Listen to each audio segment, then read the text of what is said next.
Le cri résonna dans le manoir des Ashford comme un coup de feu dans le silence de la nuit. Lila se réveilla le cœur battant, les pieds nus touchant le sol froid avant même de comprendre ce qui s'était passé.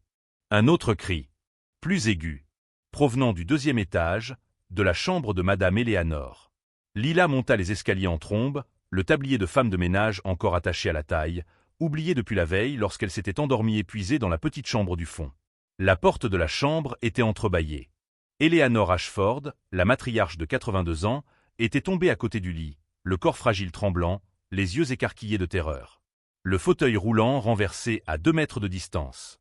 Du sang coulait d'une coupure sur le front. Madame d'Eleanor. Lila s'agenouilla à côté de la vieille femme, les mains se mouvant avec une précision automatique, vérifiant le pouls, la respiration, les fractures possibles. Les doigts trouvèrent la coupure superficielle, appliquèrent une pression avec le bord du tablier. « Restez calme, je suis là. » Elle a essayé, murmura Eleanor, serrant le poignet de Lila avec une force surprenante pour quelqu'un d'aussi fragile. Des pas précipités remplirent le couloir. La lumière s'alluma, aveuglante. Victoria Sterling apparut à la porte, le peignoir de soie blanc immaculé, les cheveux blonds parfaitement coiffés malgré cette heure impossible. La fiancée de Daniel Ashford. La future maîtresse de ce manoir. « Mon Dieu, qu'as-tu fait ?» La voix de Victoria monta dans les aigus, les mains couvrant la bouche dans un choc théâtral. « Je n'ai rien fait, je l'ai trouvé comme ça. »« Daniel, viens vite !» cria Victoria, interrompant Lila. « C'est ta mère. La femme de ménage. Je ne sais pas ce qui s'est passé. » Daniel Ashford apparut quelques secondes plus tard, le visage marqué par le sommeil interrompu. Homme d'affaires, héritier, habitué à résoudre les problèmes d'un simple appel. Mais là, devant sa mère tombée et saignant, il semblait juste un fils effrayé. « Maman !» Il se baissa à côté de Lila, ignorant Victoria. « Que s'est-il passé ?»« Elle est tombée de la chaise, » expliqua Lila, maintenant la pression sur la coupure. « Elle a besoin de soins médicaux. La coupure n'est pas profonde, mais à son âge. » « Comment est-elle tombée de la chaise ?» Victoria s'approcha, les yeux bleus fixés sur Lila avec une intensité glaciale. « Tu étais avec elle. J'ai entendu le cri et je suis accouru. Alors tu admets que tu ne t'occupais pas d'elle comme il fallait. » Victoria croisa les bras, la voix montant d'un ton. « Daniel, je t'avais prévenu que recruter cette fille sans référence adéquate était risqué. Regarde ce qui est arrivé. » Victoria, pas maintenant. Daniel prit son téléphone et composa le numéro des urgences. Lila sentit la main d'Eleanor serrer de nouveau son poignet. Les lèvres de la vieille femme bougèrent, mais aucun son ne sortit à part un murmure incompréhensible. Il y avait quelque chose dans ses yeux. La peur. Pas de la chute. De quelque chose d'autre. L'ambulance arriva 16 minutes plus tard. Les ambulanciers examinèrent Eleanor, stabilisèrent la coupure, préparèrent la civière. Lila s'éloigna, observant en silence, les mains encore tachées du sang de madame.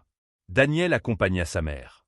Victoria resta. « Toi et moi devons parler. » Victoria attendit que la porte se ferme avant de se tourner vers Lila, le visage parfaitement composé laissant apparaître quelque chose de plus sombre dessous. « De ton futur dans cette maison. » Lila avala difficilement.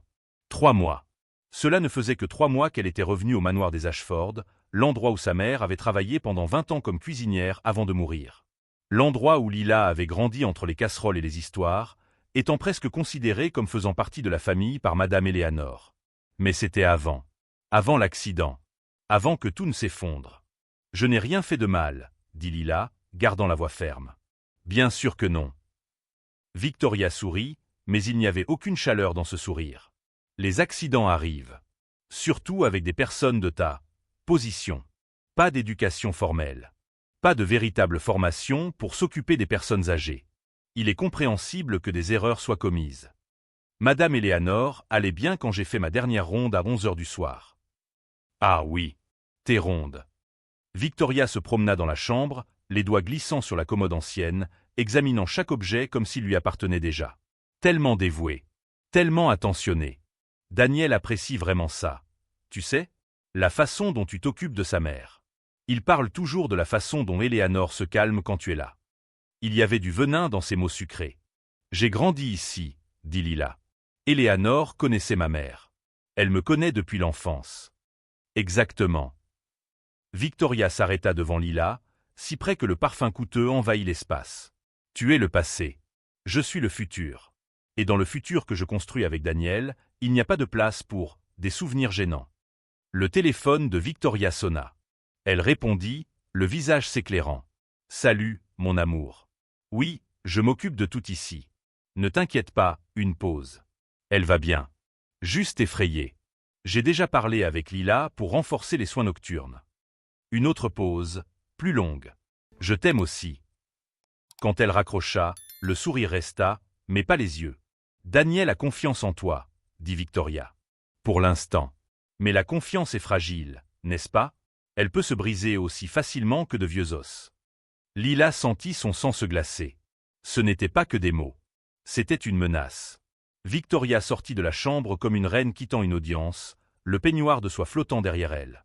Lila resta seule sur la scène de l'accident, le cœur battant de manière irrégulière, l'esprit essayant de comprendre ce qui venait de se passer. Le fauteuil roulant renversé. La distance jusqu'au lit.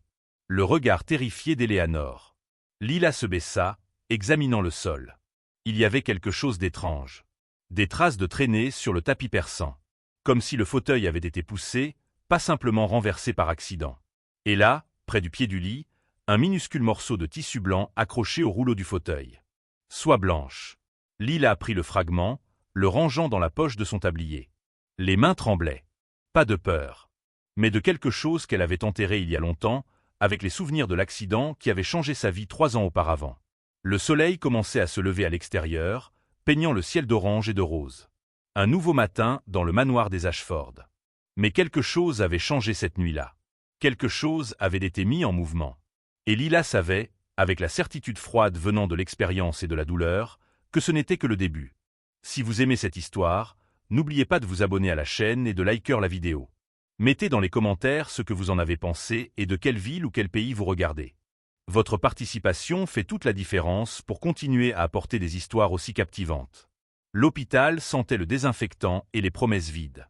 Lila attendit 3 heures dans le couloir blanc, assise sur une chaise en plastique inconfortable, avant que Daniel n'apparaisse enfin. « Elle va s'en sortir », dit-il en passant la main sur son visage fatigué.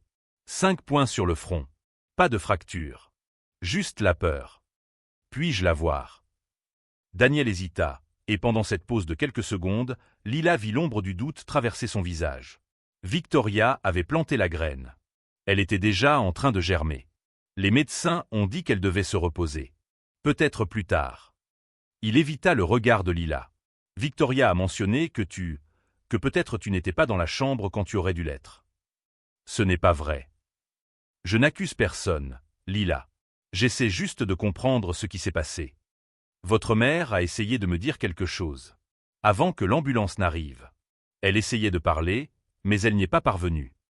Daniel soupira, le poids du monde semblant tomber sur ses épaules. Ma mère a 82 ans. Parfois elle est confuse. Les médicaments, la fatigue. Tu sais comment c'est. Non. Eleanor Ashford avait l'esprit plus vif que quiconque Lila ait jamais connu. Mémoire parfaite. Opinion ferme. Jamais confuse. Mais Daniel ne voulait pas l'entendre maintenant. Pas avec Victoria murmurant du venin à son oreille. « Je vais retourner au manoir », dit Lila en se levant. « Il y a beaucoup de choses à faire. » Lila. Daniel toucha son bras, doucement. « Je sais que tu tiens à ma mère. Ma famille a toujours été reconnaissante pour ce que ta mère a fait pour nous. Et toi, tu as été incroyable. Mais Victoria a un point. Peut-être qu'il est temps d'engager une infirmière professionnelle. Quelqu'un avec une certification. » L'a été. La première estocade réelle. Déguisée en inquiétude. Emballée dans de la gratitude. « Je comprends, » dit Lila en avalant sa colère. « Faites ce que vous jugez le mieux pour Eleanor. » Elle sortit de l'hôpital sans regarder en arrière. Le manoir était silencieux quand Lila revint. Trop tard pour le petit déjeuner, trop tôt pour le déjeuner. Elle monta directement dans sa chambre au fond, ferma la porte à clé, et permit enfin à ses mains d'arrêter de trembler. Le fragment de soie blanche était sur la table de chevet. Preuve minuscule. Insuffisante. Mais c'était quelque chose. Lila ouvrit le tiroir inférieur de l'armoire, fouillant parmi de vieilles couvertures jusqu'à trouver la boîte à chaussures cachée au fond. À l'intérieur, des photographies fanées de sa mère. Un collier simple. Et un certificat plié tant de fois que les marques formaient une carte de ligne blanche sur le papier. Certificat de technicienne en urgence médicale. Elle l'avait obtenu à 19 ans, travaillant 2 emplois pour payer le cours. 3 ans en tant que secouriste volontaire dans les pompiers. Sauvant des vies. Faisant la différence. Jusqu'à cette nuit pluvieuse où tout s'effondra. L'appel avait été simple. Accident de la route sur l'autoroute. Mais à leur arrivée, la voiture était en feu, la porte arrière bloquée. Un enfant coincé à l'intérieur, criant. Lila était entrée. Elle avait réussi à détacher la ceinture. Presque sortie quand l'explosion se produisit. Elle a survécu. L'enfant, non. Le certificat était maintenant un fantôme. Une vie antérieure. Lila avait fui cela, retournant à la seule maison qu'elle connaissait, acceptant un travail de femme de ménage parce qu'elle ne pouvait plus regarder une trousse de premier secours sans sentir l'odeur de la fumée. Mais la formation ne disparaît pas. Les instincts ne meurent pas. Et la nuit dernière, quand elle avait trouvé Eleanor, ses doigts s'étaient déplacés seuls, vérifiant les signes vitaux, appliquant une pression sur la blessure, stabilisant la situation. Comme si ces 3 années de silence n'avaient jamais existé. Quelqu'un frappa à la porte. Lila, puis-je entrer? La voix de Margaret, la gouvernante qui travaillait au manoir depuis 15 ans. Lila rangea rapidement le certificat. Entre. Margaret entra avec un plateau. Thé et toast. Le visage de la femme plus âgée était chargé d'inquiétude. Tu dois manger quelque chose. Et parler. Il n'y a rien à dire. Si, il y a. Margaret s'assit sur le lit, servant le thé avec des mains expertes. Cette femme, Victoria. Ce n'est pas une bonne personne, Lila. Je travaille ici depuis assez longtemps pour reconnaître un serpent quand j'en vois un. Daniel va l'épouser dans 2 mois. Daniel est un homme bien, mais il est aveugle quand il s'agit de cette femme. Elle est arrivée il y a 6 mois, toute parfumée et souriante, et il est tombé comme un pigeon. Lila prit la tasse, la chaleur réchauffant ses mains froides. Eleanor ne l'a jamais aimé. Eleanor est maligne. Elle voit à travers les masques. Margaret baissa la voix. Hier soir, avant l'accident, j'ai vu Victoria monter les escaliers. Il était presque minuit. Elle a dit qu'elle allait chercher de l'eau, mais la cuisine est en bas. Le thé devint amer dans la bouche de Lila. Tu es sûr? Absolument. Et il y avait quelque chose dans sa façon de marcher. Furtive. Comme si elle ne voulait pas être vue. Lila reposa la tasse sur la soucoupe, l'esprit travaillant vite. Victoria montant. Le cri 1 heure plus tard. Eleanor tombée, terrifiée, essayant de parler.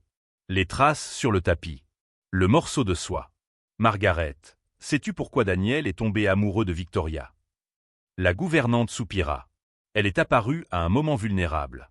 Son entreprise traversait une crise, il était surchargé. Victoria est arrivée comme une brise d'été, légère et réconfortante. Mais je pense. Elle hésita. Je pense qu'elle savait exactement quand apparaître. Comme si elle attendait le moment parfait. Que veux-tu dire? Victoria ne travaille pas. Elle n'a pas de famille qu'elle mentionne. Mais elle porte des vêtements chers, de vrais bijoux. D'où vient l'argent? C'était une bonne question. Une à laquelle Lila n'avait jamais pensé. Merci pour le thé, Margaret. La gouvernante se leva, prenant le plateau. À la porte, elle s'arrêta. Lila, fais attention. Je ne sais pas ce que Victoria veut, mais les gens désespérés font des choses terribles. Et elle a ce regard. Celui de quelqu'un de désespéré. Quand Margaret partit, Lila resta seule avec des pensées dangereuses. Elle prit le téléphone, hésita, puis tapa le nom. Victoria Sterling. La recherche donna peu de résultats. Profil de réseaux sociaux créé il y a 8 mois. Aucun historique précédent. Aucune trace digitale avant cela. Comme si Victoria était simplement apparue de nulle part. Le téléphone sonna, faisant sursauter Lila. Numéro inconnu. Allô? Lila? C'est l'infirmière de l'hôpital. Madame Eleanor vous demande. Elle est très agitée et ne fait que répéter votre nom. Pouvez-vous venir? Lila était déjà debout, prenant sa veste. J'arrive. Le couloir de l'hôpital était moins fréquenté l'après-midi. L'infirmière la guida jusqu'à la chambre privée où Eleanor reposait, le front bandé, le visage encore pâle mais les yeux bien alertes. Alerte et effrayée. Lila. Eleanor tendit la main tremblante. Tu es venue. Dieu merci. Je suis là, Madame Eleanor. Tout va bien. Non, ce n'est pas le cas. La vieille femme serra la main de Lila avec une force surprenante. Elle a essayé de me tuer. Victoria. Elle est entrée dans ma chambre et a poussé mon fauteuil. J'ai vu son visage, Lila. Elle souriait. Le monde sembla s'arrêter. Elle souriait. Les mots d'Eleanor résonnèrent dans le silence de la chambre d'hôpital comme une sentence de mort. Lila s'assit au bord du lit, tenant la main de la vieille dame. « Vous êtes absolument certaine de ce que vous avez vu. » « J'ai 82 ans, ma fille. Pas 92. Ma vue est parfaite, et ma tête aussi. » Eleanor regarda autour d'elle, vérifiant qu'elles étaient seules, avant de poursuivre d'une voix basse. « Je me suis réveillée à cause d'un bruit. J'ai ouvert les yeux et elle était là, debout à côté de mon fauteuil. Je lui ai demandé ce qu'elle voulait. Tu sais ce qu'elle m'a répondu ?» Lila attendit, le cœur battant fort. Elle a dit « Je suis juste venue te souhaiter bonne nuit, Eleanor. Une dernière bonne nuit. » Puis elle a poussé le fauteuil violemment. Je suis tombé. Je me suis cogné la tête. Quand j'ai regardé vers le haut, elle était toujours là, en train d'observer, attendant de voir si j'allais mourir. Pourquoi ferait-elle ça? Eleanor laissa échapper un rire amer. L'argent, ma chère. C'est toujours l'argent. Daniel est aveuglé par cette femme, mais je ne suis pas idiote. Elle veut l'héritage des Ashford. Et je suis le seul obstacle entre elle et le contrôle total sur mon fils. Eleanor, vous devez dire ça à Daniel. Tu crois vraiment qu'il va me croire? La voix de la vieille dame vacilla. Mon propre fils me traite déjà comme si j'étais sénile. Victoria sème des doutes, murmure des inquiétudes sur ma santé mentale. Si je l'accuse, elle, la fiancée parfaite, de tentative de meurtre, il va m'interner dans un asile avant même que je ne termine ma phrase. Lila savait qu'elle avait raison. Elle avait déjà vu le doute dans les yeux de Daniel ce matin-là. Alors que faisons-nous? Toi.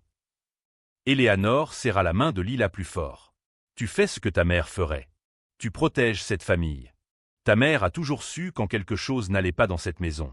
Elle avait un instinct. Et tu as hérité ça d'elle. Des larmes brûlèrent les yeux de Lila. Sa mère.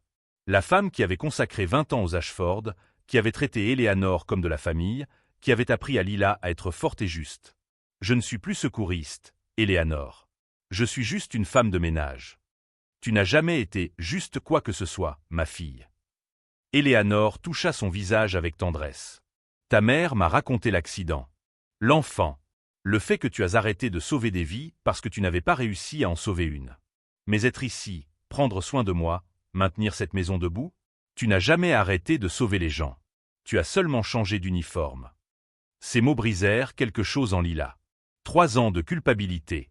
3 ans de fuite. Je ne sais pas si j'en suis capable. Tu le es. Et tu vas le faire. Parce que Victoria ne s'arrêtera pas. Si elle a essayé une fois, elle réessaiera. Et la prochaine fois, elle s'assurera que ça marche. Lila quitta l'hôpital avec un but renouvelé et un plan qui commençait à se former. Victoria était intelligente, prudente, mais elle avait commis une erreur.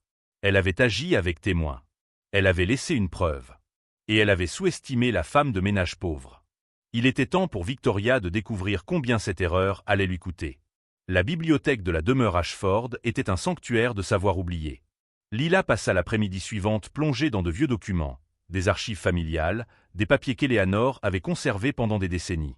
Margaret l'aidait, apportant des boîtes poussiéreuses du grenier. « Que est-ce qu'on cherche exactement ?» demanda Margaret en époussetant une pile de contrats jaunis. N'importe quoi à propos de Victoria. Comment elle a rencontré Daniel. Où elle vivait avant. N'importe quelle trace. Ce furent 3 heures de recherche frustrantes.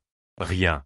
Victoria était entrée dans la vie de Daniel comme un fantôme, sans passé, sans histoire. Jusqu'à ce que Lila trouve l'invitation. C'était une invitation à un gala caritatif, organisé 7 mois plus tôt. L'événement où Daniel et Victoria se seraient rencontrés. Mais quelque chose était écrit à la main au verso. Une note d'Eleanor elle-même. J'ai vérifié la liste des invités. Son nom n'y figurait pas. Lila sentit le premier fil se défaire. Victoria n'avait pas été invitée. Elle s'était infiltrée. Margaret, vous vous souvenez de cet événement? La gouvernante examina l'invitation. Oui, je me souviens. C'était un grand événement.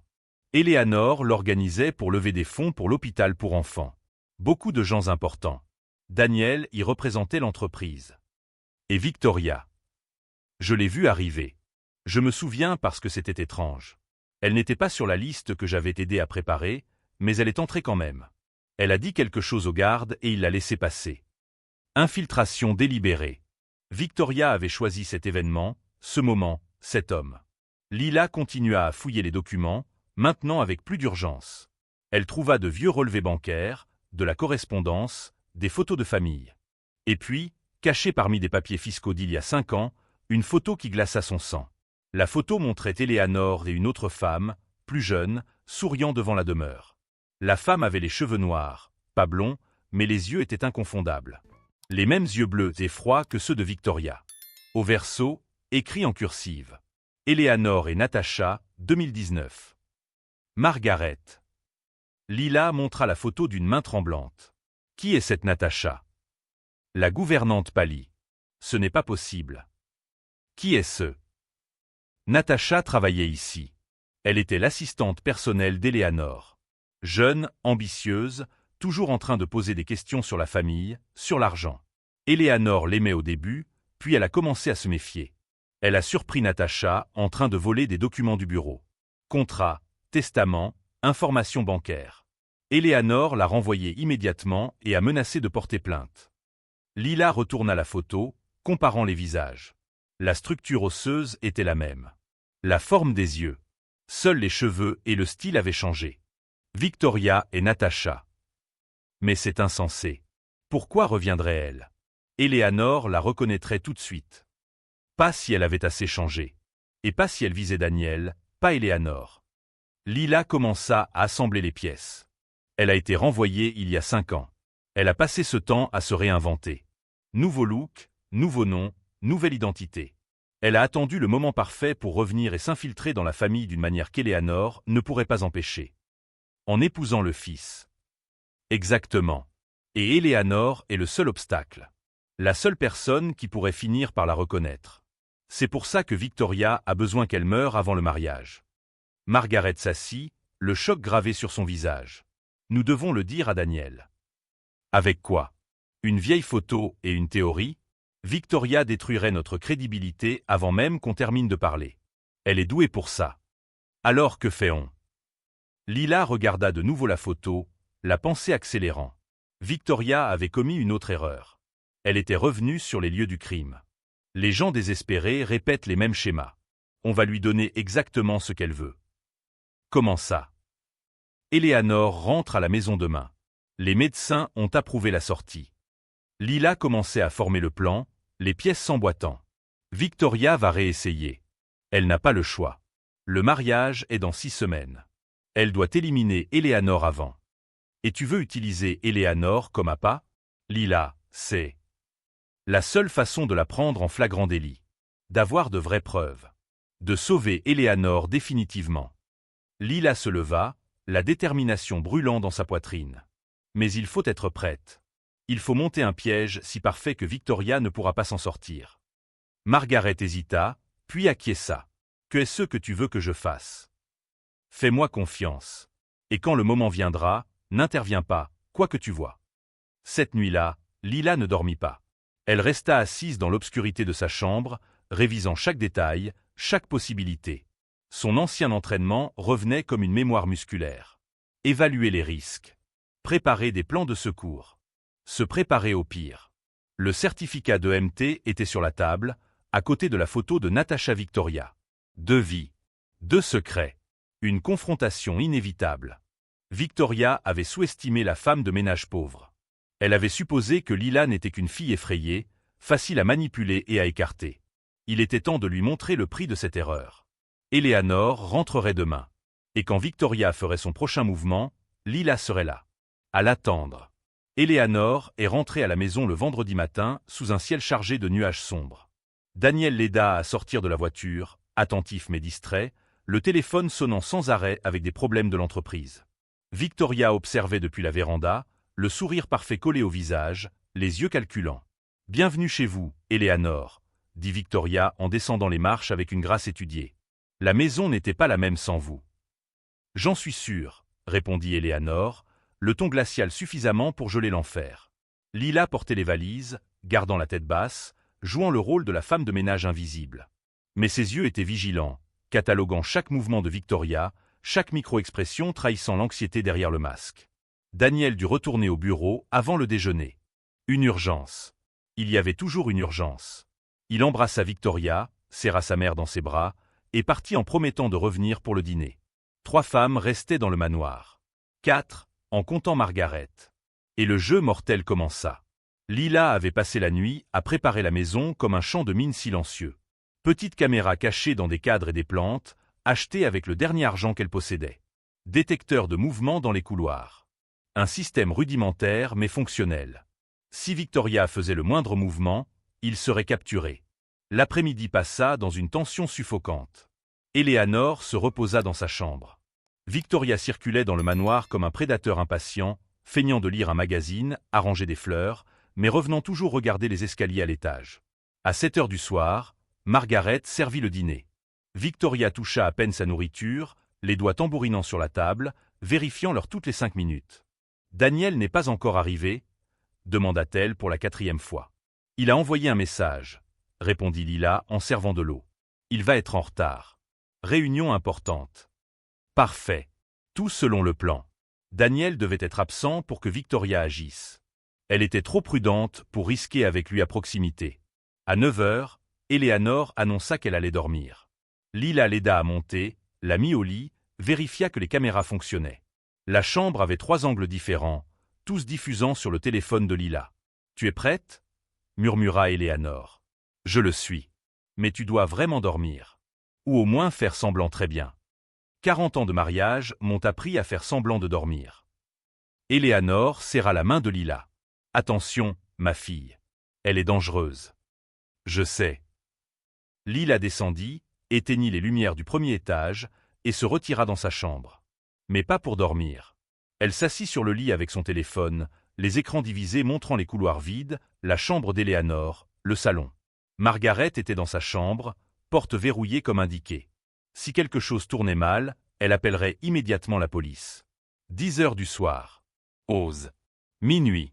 Lila commençait à penser que Victoria ne mordrait pas à l'appât quand elle vit un mouvement à l'écran. Une silhouette en robe de chambre blanche glissait dans le couloir du 2e étage. Victoria. Approchant de la porte d'Eleanor avec des pas silencieux et précis. Dans la main, quelque chose brillait sous la faible lumière du couloir. Une seringue. Le sang de Lila se glaça. Ce n'était pas une poussée impulsive. C'était prémédité. Calculé. Assassin. Victoria entra dans la chambre d'Eleanor. Lila était déjà en mouvement, montant les escaliers en silence, le cœur battant comme un tambour de guerre. Elle avait positionné son téléphone pour filmer sur l'étagère du couloir, capturant tout. À travers la porte entr'ouverte, Lila vit Victoria s'approcher du lit. Eleanor dormait, ou faisait semblant de dormir. La seringue se leva, approchant de l'accès intraveineux qu'Eleanor avait encore au bras par précaution médicale. « Désolée, Eleanor » murmura Victoria, la voix chargée d'une fausse pitié. « Mais tu aurais dû me laisser tranquille il y a 5 ans. C'est ta faute. » La seringue toucha l'accès. « Je ne ferais pas ça si j'étais toi. » La voix de Lila brisa le silence comme une lame. Victoria se figea, la seringue à quelques centimètres de compléter l'acte. Elle se tourna lentement, le visage tordu de surprise et de colère. « Toi !» Le venin dans sa voix était palpable. Espèce de rat intrusive. Caméra, Victoria. Ou devrais-je dire, Natacha? Lila entra dans la chambre, maintenant une distance de sécurité. 3 angles différents. Tous enregistrants. Tout depuis que tu es entré avec la seringue. Le visage de Victoria perdit sa couleur. Tu n'as aucune preuve. J'ai la photo de 2019. J'ai le dossier de ton renvoi pour vol. J'ai Margaret comme témoin de toi montant avant le premier accident. J'ai le morceau de soie de ta robe trouvé sur la scène. Et maintenant je t'ai capturé en vidéo, en train d'essayer d'injecter quelque chose à une femme sans défense. Victoria regarda la seringue dans sa main, comme si elle la voyait pour la première fois. Ses yeux se remplirent de larmes, mais ce n'étaient pas des larmes de remords. C'était de la pure colère. « Tu ne comprends pas, » siffla-t-elle. « J'ai travaillé pour cette famille. J'ai donné des années de ma vie. Et qu'ai-je reçu? Des accusations fausses et l'humiliation publique. Eleanor m'a détruite parce que j'ai découvert trop de choses sur les affaires sales des Ashford. Tu volais des documents.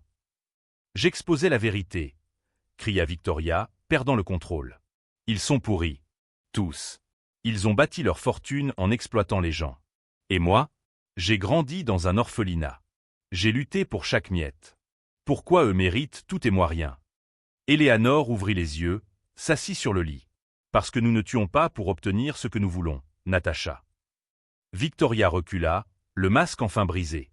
Tu étais réveillée. Évidemment. Tu me prends pour idiote? Éléanore montra la porte. Et je ne suis pas seul. Daniel se tenait à l'entrée, le visage figé dans un choc et une horreur absolue. À côté de lui, 2 policiers en uniforme. Je peux expliquer, commença Victoria, la voix brisée. Ne te donne pas la peine. Daniel semblait avoir vieilli de 10 ans en 10 secondes. J'ai tout vu. Lila m'a appelé il y a 1 heure. Elle m'a montré les preuves. Les photos. Je ne voulais pas y croire. Daniel, mon amour, elle ment sur moi. Stop. Sa voix était ferme, finale. Je t'ai vu entrer ici avec une seringue. Je t'ai entendu avouer. C'est fini, Victoria. Ou Natacha. Qui que tu sois. Les policiers avancèrent. L'un d'eux prit la seringue avec précaution. Nous devrons l'analyser. Et vous devrez toutes témoigner. Victoria commença à rire, un son aigu et brisé. Vous croyez avoir gagné? Que la pauvre femme de ménage a sauvé la journée. Elle regarda Lila avec une haine pure. Tu n'es rien. Tu n'as jamais été rien. Une ratée qui n'a pas pu sauver un enfant et qui joue maintenant à l'héroïne. Les mots étaient comme des couteaux, visant exactement les blessures que Lila essayait de maintenir fermées. Mais elle ne recula pas. Tu as raison. Je n'ai pas sauvé cet enfant.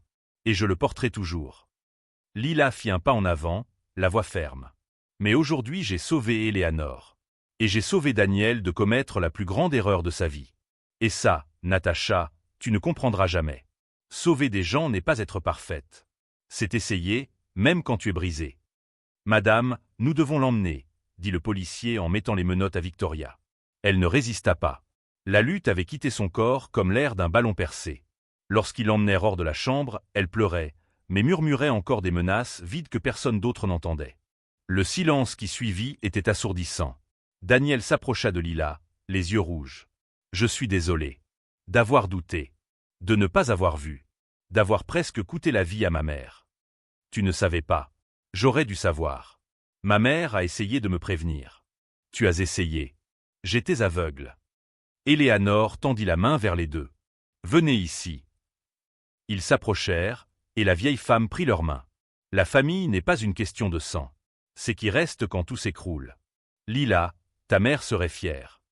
Les larmes vinrent enfin, chaudes et libératrices. Le matin arriva différemment. La lumière traversait les fenêtres du manoir Ashford avec une qualité nouvelle, comme si la maison elle-même respirait enfin après la tempête. Lila se réveilla dans la chambre d'amis du 2e étage, plus dans le petit réduit à l'arrière. Daniel avait insisté la nuit précédente, et Éléanore avait pratiquement ordonné. « Assez de te cacher dans les coins de cette maison », avait dit la vieille femme, ferme malgré la fatigue. Lila descendit pour le petit déjeuner et trouva la table soigneusement dressée par Margaret, qui l'accueillit avec une étreinte forte et silencieuse. Les mots n'étaient pas nécessaires. Elles avaient gagné ensemble. Daniel était assis à la tête de table, des tasses de café froid devant lui, les yeux marqués par une nuit blanche. Éléanore à ses côtés, rétablie mais sérieuse. Lorsqu'ils virent Lila, tous deux se levèrent. « Assieds-toi, s'il te plaît, » dit Daniel en écartant une chaise. Lila s'assit, mal à l'aise sous toute cette attention. Elle était encore la même personne qu'il y a 3 jours. Portait toujours les mêmes cicatrices. La même culpabilité. La police a appelé il y a 1 heure, commença Daniel, jouant avec son café froid. Victoria, ou Natacha, a tout avoué. La seringue contenait une dose létale d'insuline. Cela aurait semblé une mort naturelle pour quelqu'un de l'âge de ma mère. Crise cardiaque. Personne n'aurait rien remarqué. Éléanore ferma les yeux brièvement. Elle a planifié de me tuer depuis le début. Oui. Les enquêteurs ont découvert plus. Elle n'était pas seule. Elle avait un complice, un avocat corrompu qui aurait falsifié des documents après ta mort, Éléanore, garantissant que Victoria hériterait d'un pourcentage significatif par un faux testament. Il préparait cela depuis des mois. Lila sentit une nausée monter. Le niveau de préméditation était terrifiant. Mais elle a échoué, dit Éléanore, posant la main sur celle de Lila. Grâce à toi. Grâce à nous, corrigea Lila, regardant Margaret. C'était un travail d'équipe. Daniel se leva, marchant vers la fenêtre. La lumière du matin faisait ressortir les mèches grises qu'aucun n'avait remarquées auparavant.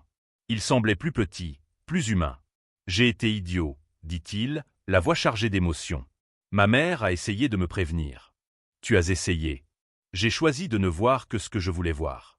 Une belle femme qui me faisait me sentir jeune à nouveau, qui est apparue exactement quand j'étais vulnérable. J'ai ignoré tous les signaux rouges parce que c'était plus facile. « Tu n'es pas le premier homme à être trompé, » dit Éléanore, douce mais honnête. « Et tu ne seras pas le dernier. L'important, c'est ce que tu fais maintenant. » Daniel retourna à table, s'assit et regarda Lila droit dans les yeux. « Je veux t'offrir un vrai travail. Pas comme femme de ménage. Comme chef de la sécurité de la propriété. Tu as la formation, les instincts, et plus important encore, tu tiens à cette famille. » Lila cligna des yeux, absorbant l'information. « Je n'ai pas les qualifications pour. » « Tu as sauvé la vie de ma mère 2 fois en 1 semaine. Tu as démasqué une criminelle qui a trompé avocat, détective privé, et moi-même. Tu es plus qualifié que n'importe qui que je pourrais engager. » « Il a raison, » ajouta Éléanore. « Et il y a autre chose. Je veux financer ton retour aux études. Terminer ta certification de paramédical. Peut-être même médecine, si tu veux. Tu as du talent, Lila. Le gaspiller à nettoyer des sols serait un crime. » Les larmes vinrent avant que Lila puisse les retenir. « Je ne mérite pas ça. »« N'importe quoi, » dit Éléanore, ferme. « Ta mère a travaillé 20 ans pour nous. Elle méritait mieux que ce que nous avons donné. Et toi, ma fille, tu as sauvé non seulement ma vie, mais l'âme de cette famille. Si quelqu'un mérite, c'est toi. » Margaret apporta des mouchoirs, ses propres yeux humides. « Ta mère aurait été si fière, Lila. Elle disait toujours que tu avais un don pour prendre soin des gens. » Lila se souvint de sa dernière conversation avec sa mère, quelques semaines avant qu'elle ne meure du cancer. « Prendre soin des gens est le travail le plus important du monde, » avait-elle dit, faible mais souriante. « Peu importe si c'est en cuisinant pour eux, en sauvant leur vie, ou juste en étant là. Tu es née pour ça, ma fille. » Elle avait oublié ces mots dans la fumée et le feu de l'accident. Elle avait enterré son don avec sa douleur. Mais peut-être était-il temps de le déterrer. « J'accepte, » dit Lila, la voix ferme malgré les larmes. « Le travail et les études.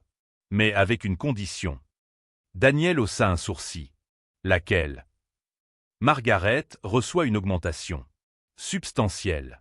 Elle travaille ici depuis 15 ans en gagnant moins qu'elle ne devrait. Et elle a été aussi importante que moi dans toute cette histoire. Margaret commença à protester, mais Daniel leva la main, souriant pour la première fois depuis des jours. « Fait. Quelqu'un d'autre que j'ai exploité et que je dois compenser ?» L'humour rompit la tension, et tous rirent, un son léger et nécessaire après des jours d'obscurité. Les jours suivants apportèrent des changements.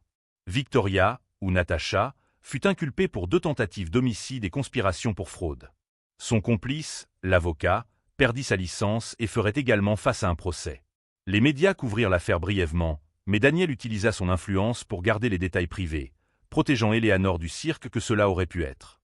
Le manoir reprit une respiration normale. Éléanore retrouva ses forces, marchant dans les jardins avec Lila à ses côtés, racontant des histoires sur sa mère, gardant la mémoire vivante. Daniel plongea dans le travail, mais différemment. Plus présent, plus attentif. Il dînait à la maison, parlait avec sa mère, demandait comment s'était passée la journée de Lila. Comme si avoir presque tout perdu lui avait finalement appris la valeur de ce qu'il avait. Lila recommença à étudier. Le soir, après ses rondes de sécurité, elle ouvrait ses livres de médecine d'urgence, les pages familières comme de vieux amis. Le savoir revenait facilement, jamais vraiment oublié, seulement endormi. Et le cauchemar de l'incendie, qui la hantait depuis 3 ans, commença à changer. Elle voyait encore les flammes, entendait encore les cris. Mais maintenant, quand elle se réveillait en sueur, elle se souvenait aussi d'Éléanore vivante, de Daniel reconnaissant, de Margaret souriante. Une vie sauvée n'efface pas une vie perdue. Mais cela signifie quelque chose. Cela signifie qu'elle avait encore un but. 3 mois après l'incident, Lila était dans le jardin quand Daniel la trouva, une enveloppe à la main. « Elle est arrivée aujourd'hui », dit-il en la lui tendant. C'était de l'université. Acceptation dans le programme de paramédical avancé, avec bourse complète, grâce à un don anonyme que Lila savait exactement d'où il venait. « Éléanore ne lâche jamais facilement », dit Lila en souriant. « Caractéristique familiale. Tu vas découvrir, puisqu'apparemment, tu en fais maintenant partie. » Lila regarda le manoir, les fenêtres où sa mère avait travaillé, où elle avait grandi, où elle avait été brisée et avait finalement commencé à se reconstruire. Il ne s'agissait pas de sang. Eleanor avait raison. Il s'agit de qui reste. Merci, dit-elle, simple mais sincère, de m'avoir donné une seconde chance. Tu nous as aussi donné une seconde chance. De devenir la famille que nous aurions dû être depuis le début. Cette nuit-là, autour de la table du dîner, 4 personnes partagèrent un repas. Une vieille femme sage. Un homme qui avait appris l'humilité. Une gouvernante loyale. Et une jeune fille qui avait découvert que se sauver soi-même signifie parfois sauver les autres en premier. L'histoire de la fiancée démasquée devint une légende dans la famille Ashford. Pas l'histoire de presque leur destruction, mais celle de leur salut. Par le courage d'une pauvre femme de ménage qui s'est révélée bien plus que cela. Et la leçon demeura, gravée non pas dans des mots, mais dans des actions. La véritable valeur d'une personne ne réside jamais dans son titre ou son compte en banque. Elle réside dans le courage de faire ce qui est juste quand il serait plus facile de regarder ailleurs. Dans la force de se relever même brisé. Dans le choix de sauver plutôt que d'abandonner. Lila avait perdu un enfant dans le feu.